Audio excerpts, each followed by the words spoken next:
Scroll through your feed right now. Pick any major news story from the past month. Notice something. Every source you trust says one thing. Every source they call misinformation says the opposite. Both sides have experts. Both sides have evidence. Both sides are absolutely certain they're right. And you? You've already chosen a side. Not because you analyzed all the data. Not because you spent weeks researching primary sources. But because something about one narrative felt true. It confirmed what you already believed. It aligned with your identity. It made you feel smart, moral, informed. That feeling? That wasn't accident. That was design. Welcome to the propaganda machine. It's not a conspiracy. It's not a secret cabal controlling the media. It's something far more sophisticated and far more invisible. It's a system that's learned to program your thoughts by exploiting how your brain actually works. And the terrifying part, it doesn't feel like manipulation. It feels like truth. Propaganda isn't what you think it is. When most people hear the word, they imagine authoritarian regimes, wartime posters, obvious lies from obvious villains. But real propaganda is subtle. It doesn't tell you what to think. It makes you feel what to believe. Edward Bernays, the father of modern public relations, understood this perfectly. In the 1920s, he wrote, "The conscious and intelligent manipulation of the organized habits and opinions of the masses is an important element in democratic society." Read that again. Democratic society. He wasn't talking about dictatorships. He was talking about us. Bernays realized that people don't make decisions rationally. They make them emotionally, then rationalize them later. So if you want to control behavior, you don't argue with logic. You manipulate feelings. He proved it. Hired by tobacco companies to increase cigarette sales among women, he didn't run ads explaining nicotine benefits. He staged a public event where women smoked in defiance of social norms, framing cigarettes as torches of freedom. He made smoking feel like feminism.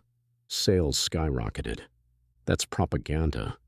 Not lies, not force. Just emotional association attached to behavior. And once the feeling is established, your brain does the rest. The methods haven't changed in a century. They've just gotten better at hiding. First, repetition. If you hear something enough times, your brain starts treating it as true. Not because you've verified it, but because familiarity breeds credibility. This is called the illusory truth effect. Advertisers know this. Politicians know this. Media outlets know this. Say it once, you're making a claim. Say it 1,000 times, you're establishing reality. Second, fear. Nothing bypasses critical thinking faster than threat. When you're afraid, your amygdala takes over. The rational, analytical parts of your brain shut down. You stop asking questions and start looking for protection. This is why every news cycle runs on crisis, pandemic, economic collapse, political extremism, climate catastrophe, enemy nations, domestic threats. Fear keeps you watching. Fear keeps you clicking. Fear keeps you compliant. Third group identity. Humans are tribal. We define ourselves by our groups. Political, religious, cultural, ideological, and we defend those groups like we defend ourselves. Propaganda doesn't convince you by arguing facts. It shows you which tribe believes what, then makes you choose. Are you with us or against us? Are you smart or ignorant? Moral or complicit? Once you've identified with a group, their beliefs become your beliefs.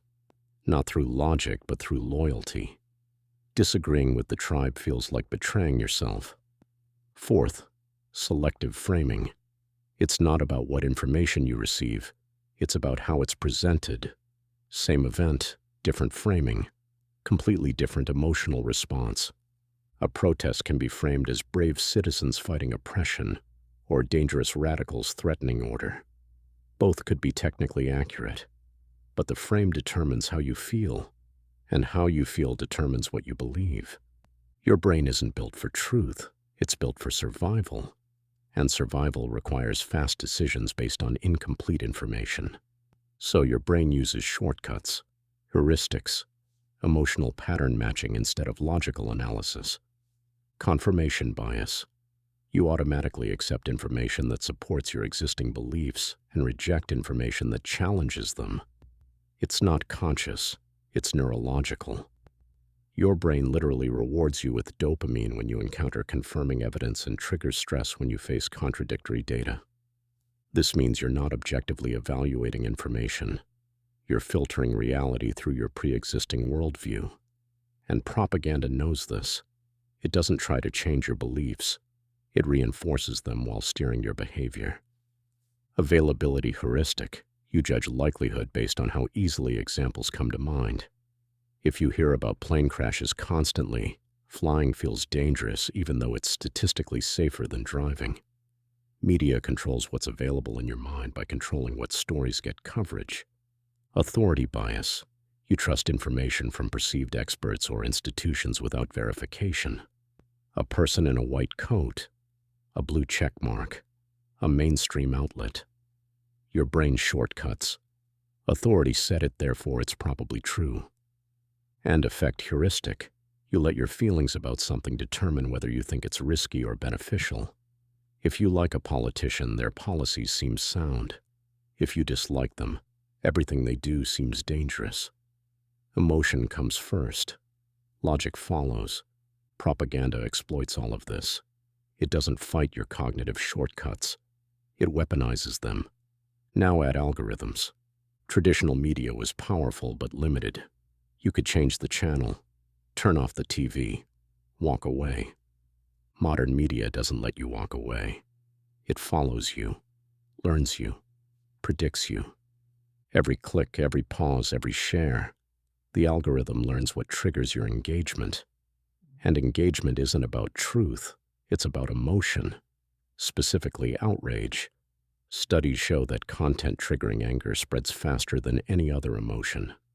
Social media platforms know this. Their algorithms prioritize divisive, inflammatory, emotionally charged content because that's what keeps you scrolling. You're not choosing what to see.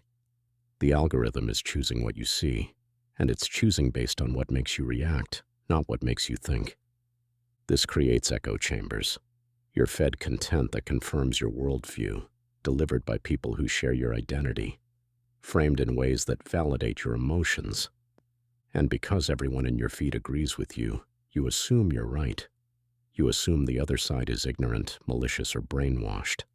But they're in their own echo chamber, seeing different content, hearing different experts, feeling equally certain, equally righteous. Both sides are being programmed, just with different narratives. Carl Jung talked about the collective shadow, the parts of ourselves we refuse to see, so we project them onto others. We don't recognize our own biases, so we see everyone else as biased. We don't admit our own propaganda consumption, so we accuse the other side of being manipulated. Orwell understood this too. In 1984, he wrote, "The party told you to reject the evidence of your eyes and ears." It was their final, most essential command. But modern propaganda is smarter. It doesn't tell you to reject evidence. It shows you evidence that supports the narrative.